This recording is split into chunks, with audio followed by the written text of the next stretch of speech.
How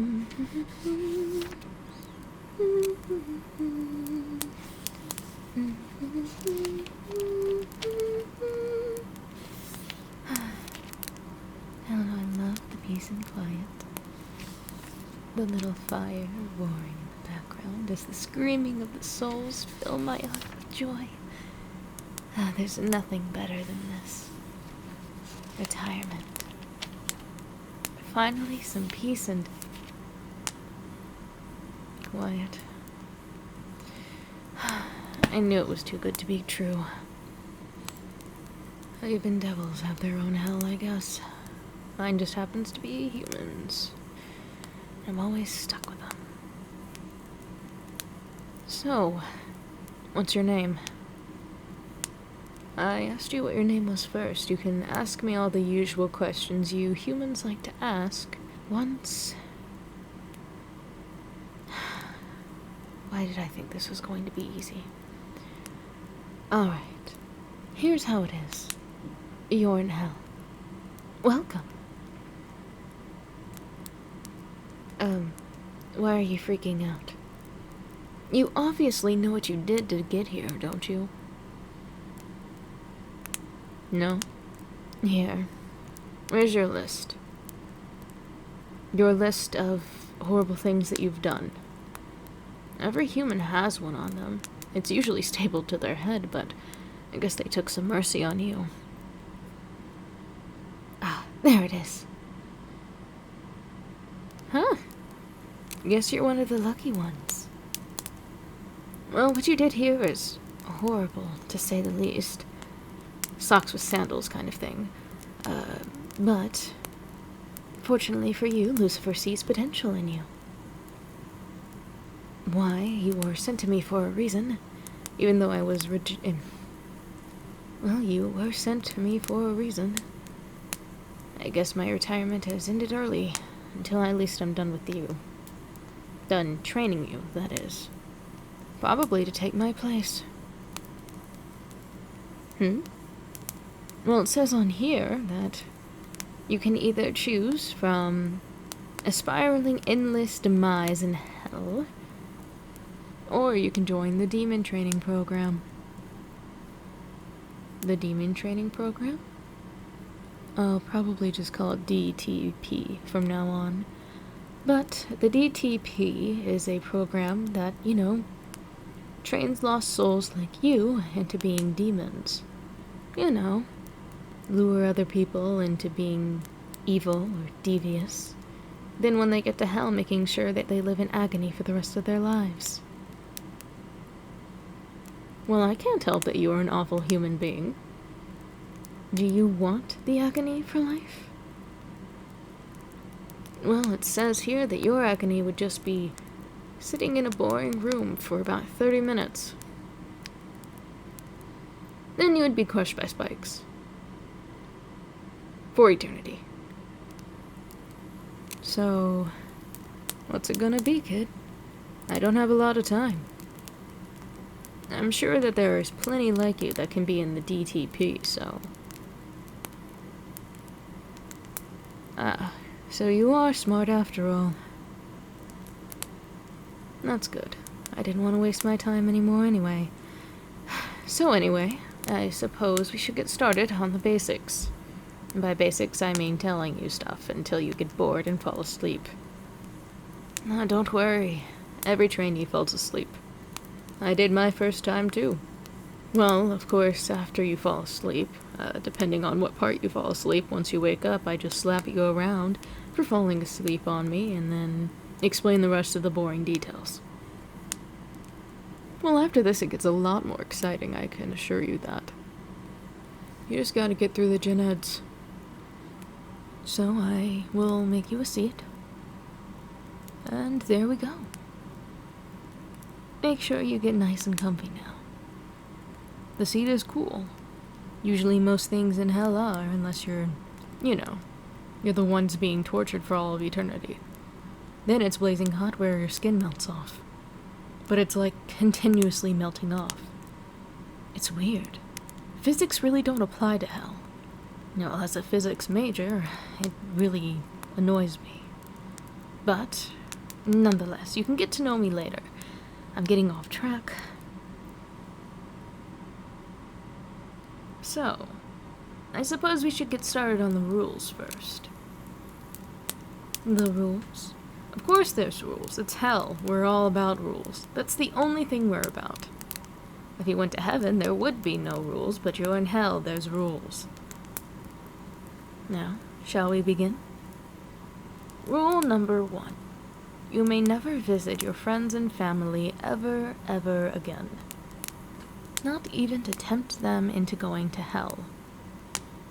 Or doing a cruel action that will get them sent to hell. A harsh rule, isn't it? But it is rule number 1 for a reason.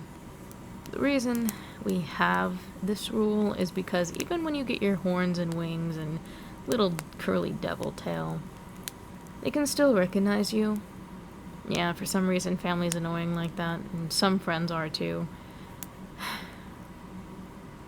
But if they do go to hell, you can visit them anytime.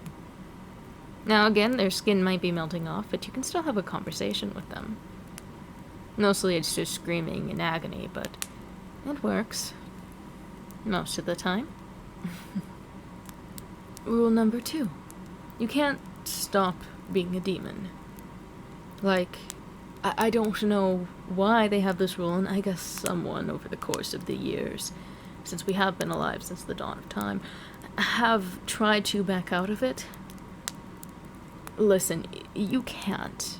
I'm sorry. I don't know why anyone would. You kind of... What moral compass do you have anyways? You're in hell. Whatever, I'm ranting. So you can't back out once you gain your horns. You can in training, but I wouldn't recommend it, otherwise you're going to get a worse punishment than you originally were. So in your case, you were going to get one of the most bland punishments I've ever seen.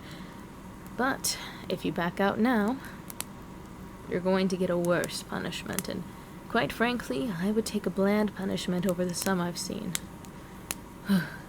Frightening. That's coming from a demon. Rule number 3. Under no circumstances are you allowed to quit. Say you were tasked to draw in a good family man into temptation. You see their family, how close they are together, how happy they are. You just can't bring yourself to do it. You'll be killed. Immediately. I suppose I should tell you that too. Once you become a demon, your soul gets corrupted, and you become your own entity. Which is good for many reasons, but makes you liable to be executed.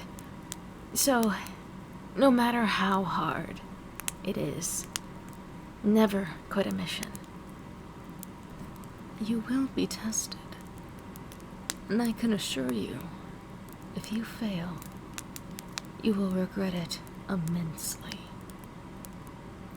Alright, number 4. You cannot date another demon. Well, not a demon in your same category, at least. See, when you are in training, you'll get to choose what kind of category demon you are. Yeah, it's amazing, isn't it? Well, I'm trained to train all categories. That's probably why you were sent to me again. I'll explain them later to you if I have the time, but know that there are categories, and you cannot date a demon of your own category. It's just plain weird. Especially because dating isn't really common around here. It's just more of a one-time thing, you know, if you get my drift. So it just makes things awkward for all of us. Make it awkward for someone in someone else's department. Rule number 5. The final important rule. I can see your eyes are already starting to droop, so I figured this is the last rule I'll get in before you fall asleep.